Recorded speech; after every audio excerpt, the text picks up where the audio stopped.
Turkey season in Arkansas opened April 8th, a bit earlier than it has the past couple of years. Pro staffers Heath and Lindsay Martin have had some great turkey hunts on their family farm through the years. Last year, Heath tagged a nice mountain tom on top of a big ridge in a small food plot he had created.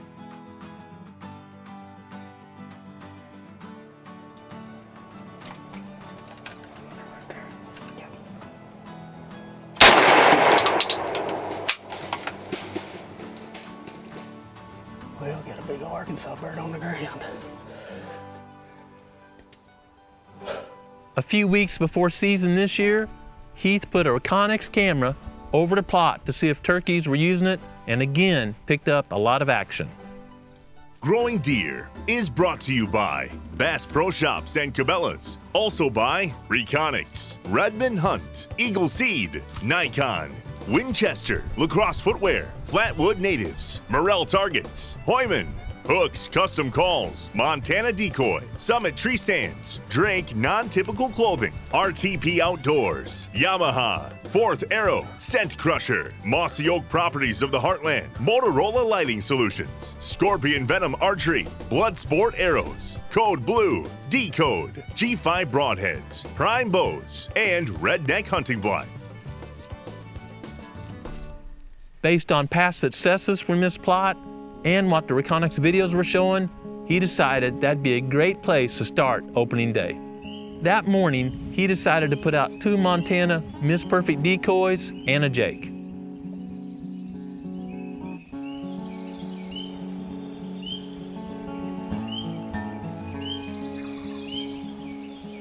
From this location, Heath can hear really well, and that morning, he heard a tom sound off and some hens, but unfortunately, they went down the mountain. Well, good morning. Today's opening day of turkey season here in Arkansas. And we started up here on the mountain where we've killed a lot of turkeys out of this food plot because we've got some game camera, video of some gobblers obviously using it like they always do. However, right now we've got a whole flock between here and the house.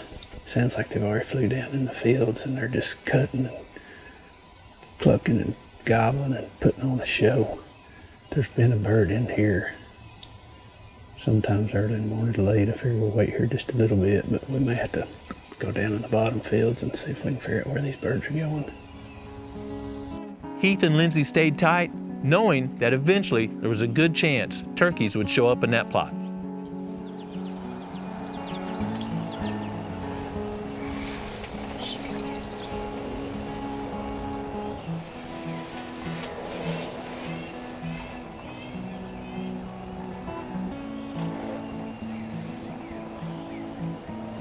That afternoon, they decided to return to the same redneck blind. While they were walking in, Heath heard a gobble from the plot. He decided just to hang back, let the tom hopefully drift off, and then ease up to the blind. Heath didn't see the tom, but the Reconyx did. Heath believed there was a good chance he could call the tom back in, or the tom would just circle around looking for hens that afternoon. Well, it's about 2 o'clock. We just got back in the blind here. I'm hoping we didn't spook this bird. We snuck up and quit gobbling. He's up here gobbling from the food plot like he's supposed to, trying to find a hen, so we put the old lonely hen out, and we'll go over here to that hedge and do some calling and see if I can get him to gobble, answer me. If not, we'll sit here for the rest of the evening. He's back in here off and on throughout the evening, usually looking for hens, so we'll kind of see how that goes. Heath and Lindsay are like a lot of great hunters. They gotta work a regular job also. Fortunately, sometimes they can work from their laptops. So they brought their laptops to the blind, and when they felt it was a bit slow, whipped them out, got some stuff done.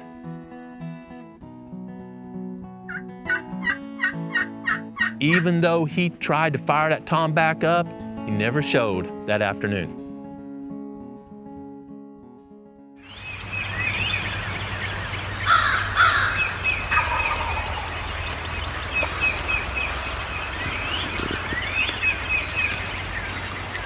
Set up on a hot bird this morning. Just now cracking live. Hopefully we'll get him to come off the mountain. He's up on a steep ridge right now. Can't get to him. Maybe we can call him down here.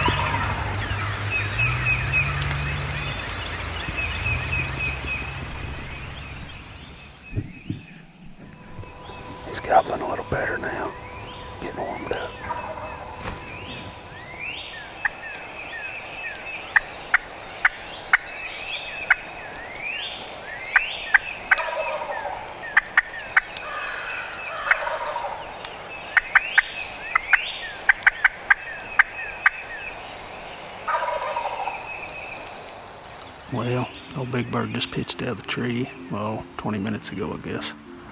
We were close. I mean, we were 60 yards of him this morning, but he flew the other way. On these old steep mountains, you just can't always get in the right spot, so. It ain't over yet. See if we can circle around and get in front of him. Well, we just walked off the hill here and actually got a food plot just a couple 100 yards across the creek over here. We figured the turkeys are gonna end up in that food plot. I saw one hen pitch off the hill and land. Well, I assume she landed in the food plot. That's what they do. I think we're gonna go up actually to the house and glass and see what the birds are doing and then figure out. We got a creek on both sides of these fields, so there's access from either side. We gotta figure out which creek to get in and how to put the stock on, so. He's already quit gobbling. He must be with another hen. They're pretty henned up right now. Season's a couple weeks earlier than normal here in Arkansas. And they're henned up pretty bad. They're not doing much. I wish it was a little later, to be honest with you. But well, hey, it's about 11:30. We've got up here on our food plot. We call this the Middle Mountain food plot. We've killed a bunch of turkeys in here over the years. You've seen us. It's just a really cool spot. It's the only food plot on this whole ridge system here. The turkeys know they can get in this little food plot and gobble, and they can hear all the ridges around us. And we've got some reconics video of a gobbler, or two different ones, but one gobbler at least. It's pretty regular coming in here, strutting, gobbling, looking for hens at least for a little while. So that's kind of our game plan. We're gonna get in the blind here, and we've got one hen set up in the food plot, hopefully just to keep his attention and draw him in close enough for a shot if he comes in looking. And if he gobbles, you know, down the road just a little ways, and we can call to him, he'll probably come on in midday like this, because he'll be looking for a hen anyway. He knows these hens like to hang out in this food plot as well.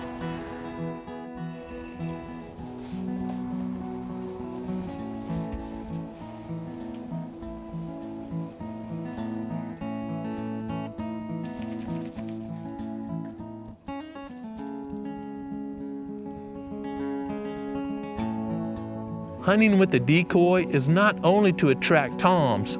Oftentimes, hens will come to decoys also. Attracting a hen to a decoy is a great bonus. Now, there are two decoys.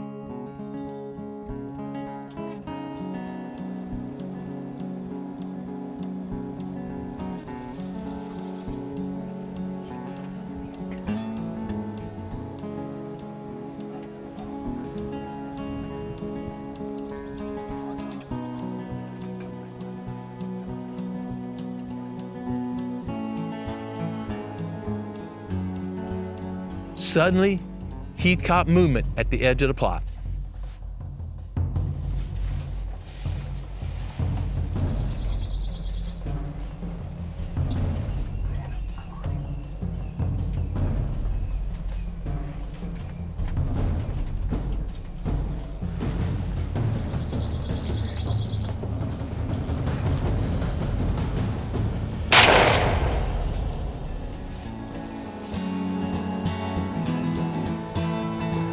Well, we got a turkey down here on the second day of turkey season. Just like I said, it was about 1:30 just a few minutes ago. And sure enough, we saw him coming down the road, coming in here. Bright sun like that with a couple hens with him. I wasn't sure, you know, if he was just going to periscope the food plot and go off, if he was actually going to come in. He wasn't gobbling or anything. I wish he would have gobbled down the ridge and I could have called, and he'd probably come right on into the decoy, but I wasn't 100% sure. So when you get a good shot, I'm gonna tell you, we got that new Nikon spur on these shotguns, and man, that's awesome. Put that red bead on that head. He was 40 yards probably. Just dropped him right in his tracks. Don't get no better than that. The Longbeard XR got it done again for Heath and Lindsay, this time on the second day of Arkansas's turkey season. We got in about 11:30, and sure enough, about 1:30, same time he was in here yesterday, roughly. He came sneaking up the road into the end of the food plot here, and you know, we had the decoy set out. He came in and saw the decoy, and very likely he was gonna come into it.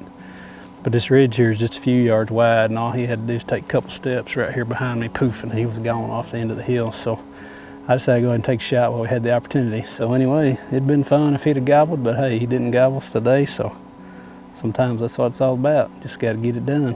Living and hunting in mountain country, where hills often roll quickly and a turkey can get out of sight at the drop of a feather, I agree with Heath's strategy. If you get a bird that seems to be periscoping and it's a bird you want, you better take the shot because boop, and that turkey could be gone. Heath believes the turkey breeding season was in full swing when he tagged this tom. That morning and the day before, toms were with hens. That afternoon, the hens seemed to be looking just a little bit, but when he got his hands on the tom, he noticed several breast feathers were worn off and the wings had been worn off an inch or more from dragging. This type of information can make planning a strategy for the next hunt much easier. You can predict how the toms are going to behave. Heath didn't waste any time cleaning the tom. The old timer made quick work of that process, and Heath was headed for the kitchen. And that right there, folks, is why we hunt, from mountaintop to tabletop. I can assure you, you can't find this food anywhere in a restaurant. This is as good as it gets. Missouri's turkey season opened yesterday, and after a long, cold winter, I was eager to chase some toms. Daniel and I had packed our turkey vest several days before, and early that morning, we loaded our gear into a Yamaha and headed to 50 Acre Ridge. A few weeks ago, we did a prescribed fire on the south side of the 50 Acre Ridge. Turkeys seem to love areas that were recently burned because there's lots of insects and they're easy to find. The short vegetation resulting from the fire also makes it a great strutting area. The north side of the slope and beyond is a large contiguous block of mature timber. So it seemed turkeys would be roosted to the north, possibly crossing the ridge and heading into the burn. Years ago, we created a small hidey-ho food plot in a saddle or low spot in the ridge. That's usually a place that critters like to cross, so we put a Reconyx camera there a couple of weeks ago to see if turkeys were using the area. When we reviewed the videos, sure enough, there was a tom using the trail on top of the ridge. It seemed he used that area about mid-morning, so Daniel and I decided to start opening morning at that small hidey-ho food plot. Opening morning of Missouri's turkey season, and I've known for a couple of weeks I'd probably start by the 50 acre fire we did recently. When we were getting in here, heard a couple of toms on the tree just off to the north, the birds to the south. We've got a jake right behind the hen, about 20 yards in front of us. I think the toms are on the ground now. I'm gonna do a little bit of calling, see if one responds. In the videos, the tom most frequently came from east to west, so we set up on the west side, but hoped he'd come early because we knew once the sun was above the trees, a lot of our cover would be gone while setting in direct sunshine. If no tom showed by the time we were highlighted with the sun, we planned on moving to the east side.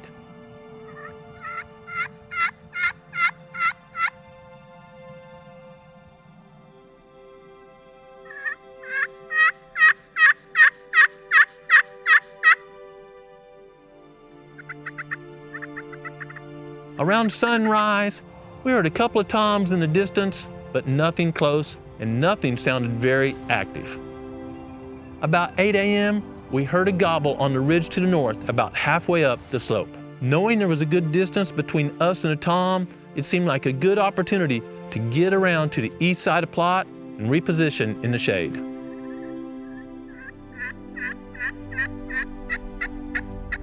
It sounded like the tom had moved closer, but I wasn't certain if he was responding to the calls, just happened to be moving that way. A few minutes later, he gobbled again. I assume it's the same turkey, and this time it was much closer.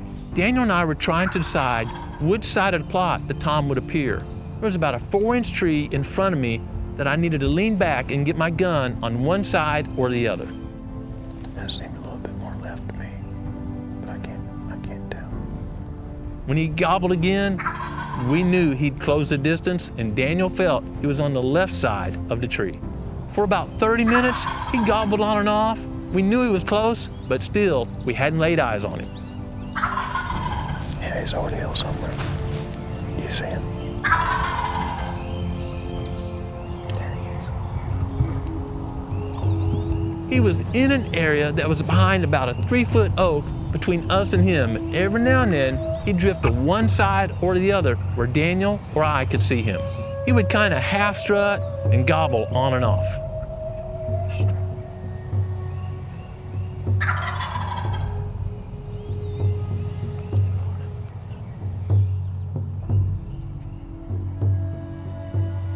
I was enjoying the opening morning show and felt strongly at any moment he'd break and come into the plot.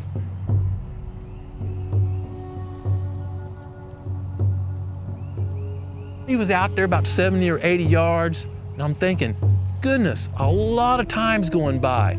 And that makes me wonder what this Tom's up to.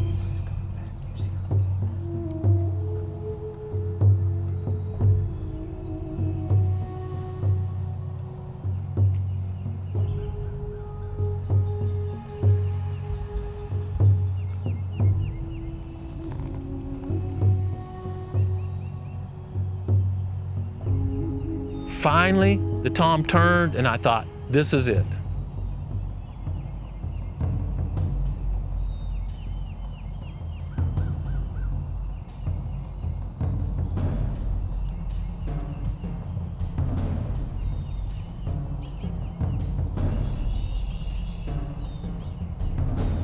He started moving to our right. He'd go in and out of view for both Daniel and I, and then he was out of view behind a large log.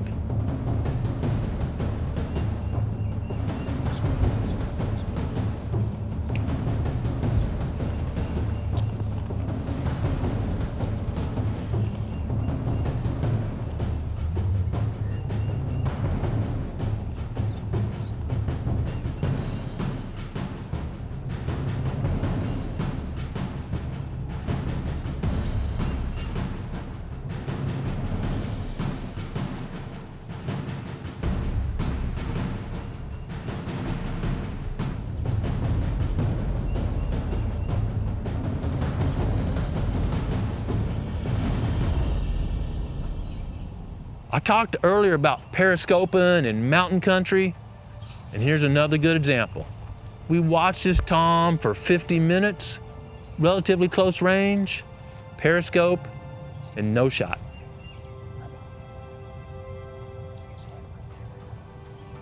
Even though we didn't bring back fresh turkey for lunch, it was still a great and exciting hunt. I learned a bit more, and I'm ready to go out again soon. Probably let that Tom rest for a day or two, but you can bet one of us will be back on the 50-acre ridge before season's over. If you enjoy the tips and techniques we share at Growing Deer, please subscribe to the Growing Deer newsletter. Longtime friend and one of the producers of Growing Deer, Blake, lives in Wisconsin, and he was sending me pictures of snow while we're out turkey hunting. And here, the red buds and even some dogwoods are in bloom. No matter where you are, get outside and enjoy creation, but most importantly, take time every day to slow down and listen to what the Creator is saying to you. Thanks for watching Growing Deer.